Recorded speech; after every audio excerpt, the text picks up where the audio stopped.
Okay, as a forewarning to all who wish to continue watching, know that what I'm about to tell you is a true story. Denial will hold no comfort for you, and in this case, ignorance is probably bliss. In 1817, a man named John Bell purchased a large amount of farmland in Robertson County, Tennessee.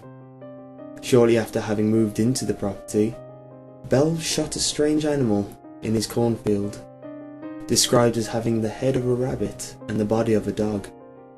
The occurrence baffled local doctors, as such a thing shouldn't even be possible. As time passed, the family began to hear gnawing, hacking and knocking noises coming from outside the house. Eventually the noises came inside, with no apparent source of the sounds. It wasn't long after that tremors began to shake the property, an event that, again, seemed impossible to men of science. After a while, faint whispers began to haunt the family, growing ever louder over time. They haunted the Bells and visitors, scaring most people away before they can even reach the house. After a while, John Bell decided that he had enough. He called in a priest to try cleanse the land. This was a grave mistake. The spirit laughed at the holy man's petty attempts to stop it, and turned violent. Tables and chairs were thrown at him, even as he held a crucifix in holy water. Could it be that God himself was powerless to this monster? The priest survived, but received 6 stitches and many broken bones. Whatever the priest had done seemed to enrage the dark presence. It made frequent attacks on the family, whether by controlling inanimate objects or striking them with an unseen force. At all times, the family knew they were not safe. As one can imagine, word of these events travelled quickly. Many visited the farm to see if there really were voices and tremors, but left quickly upon experiencing either.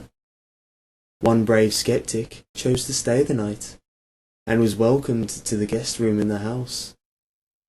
As he was falling asleep, he claimed to have felt a strange presence crawl up next to him in the bed. Frightened, he hastily tried to use his blanket like a net, and threw the presence into the fireplace.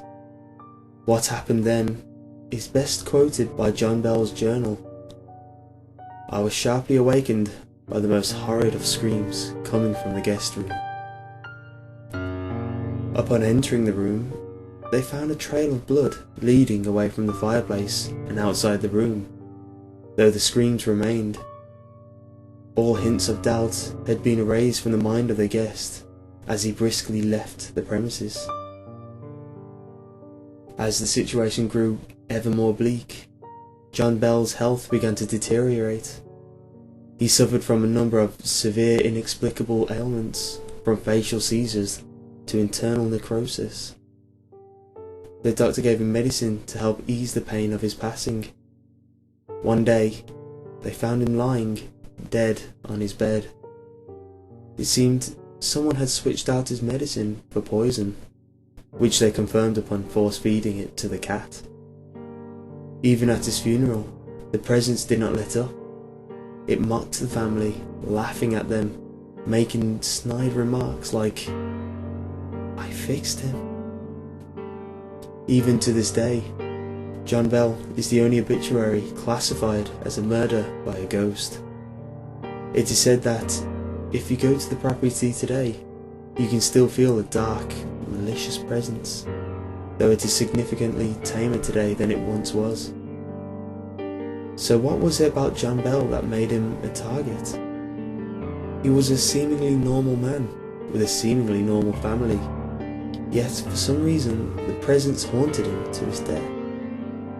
Why did it go through so much effort just to torment and kill one man? And worst of all, what's to stop it from happening again?